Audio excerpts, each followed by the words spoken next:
Hi, in this video, we're going to talk about how to use a job site checklist to help make sure that your job starts off and continues smooth. My name's Chad Johnson.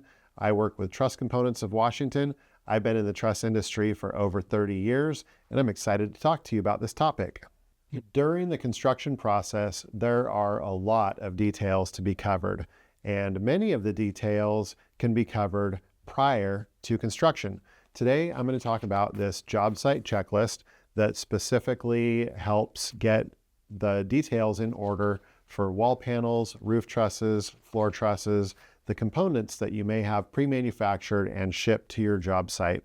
So getting these details in order prior to the design process will help make sure that your designer is working with the proper information so that when everything shows up on site, it fits very well. So this checklist will also be available in the notes after the video, but let's go ahead and get started.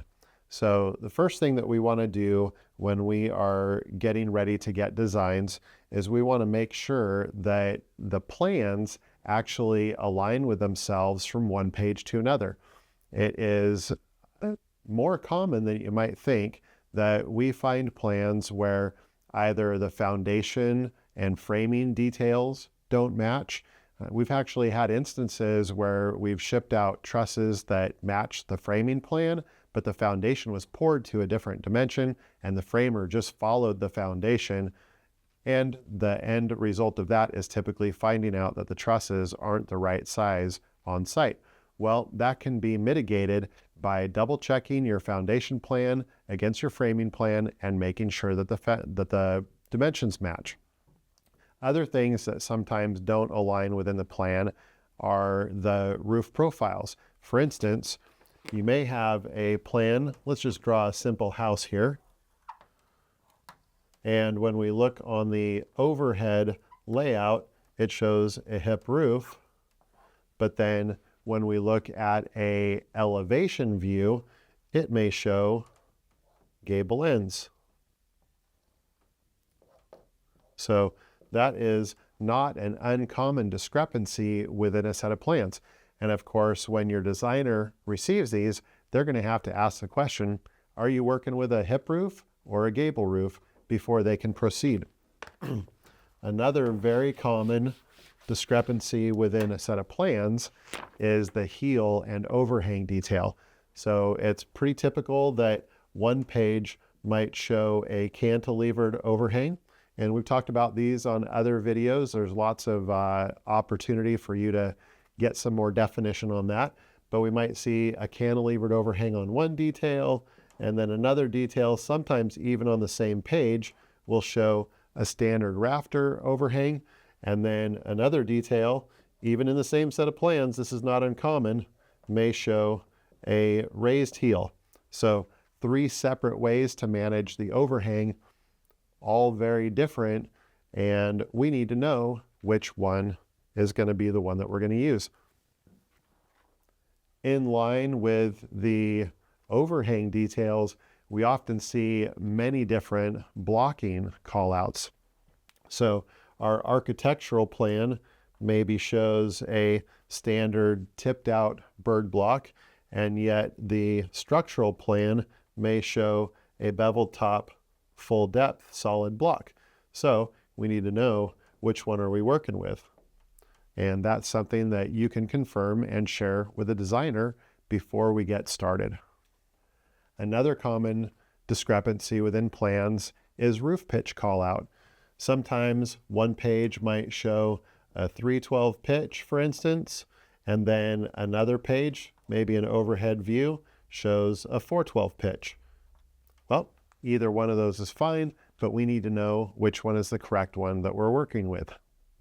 A common modification that we see to a set of plans, and this isn't necessarily the plan disagreeing with itself from one place to another, but just maybe an error of omission, is vaulted ceilings versus flat ceilings.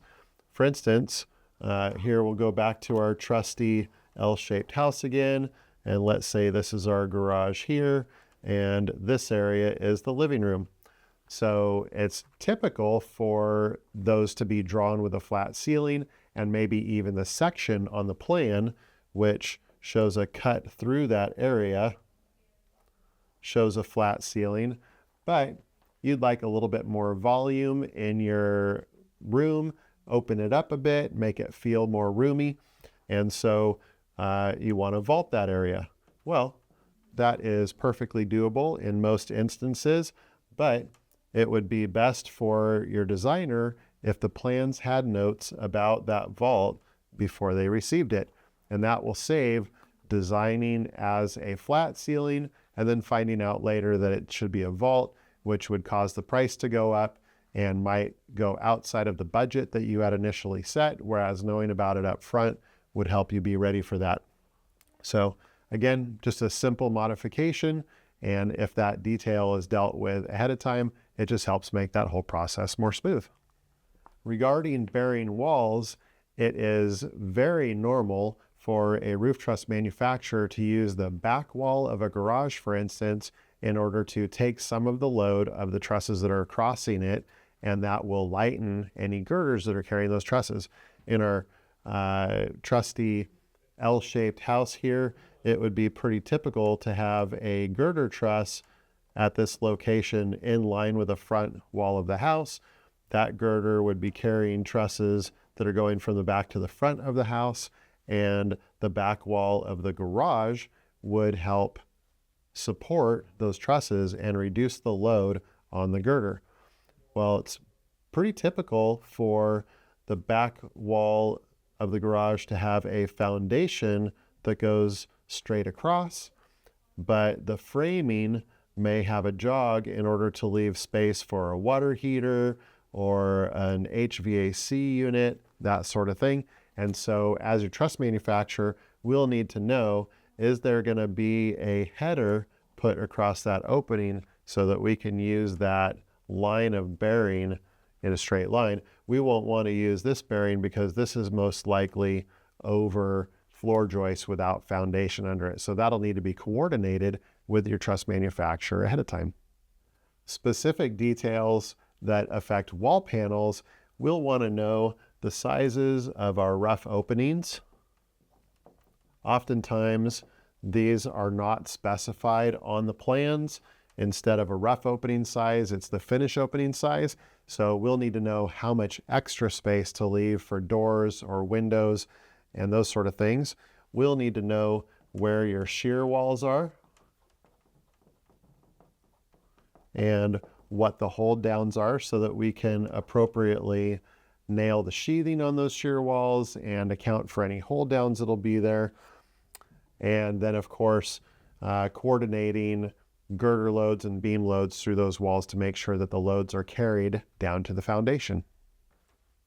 So far, we've talked primarily about items that would be managed on a set of drawings for the design of the roof truss package, floor truss package, or wall panels. Now let's talk a little bit about site logistics.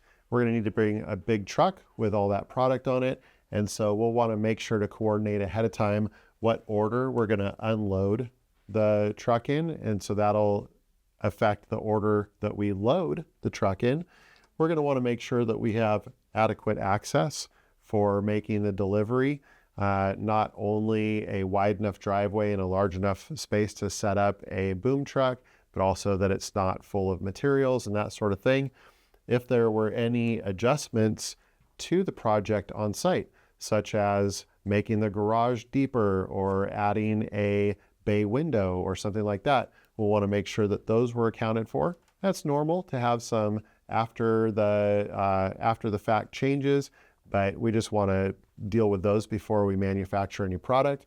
And then any questions from the designer, we call those RFIs, or requests for information, that those have been addressed. If there are any open questions, we'll need to get those taken care of before we go into manufacturing.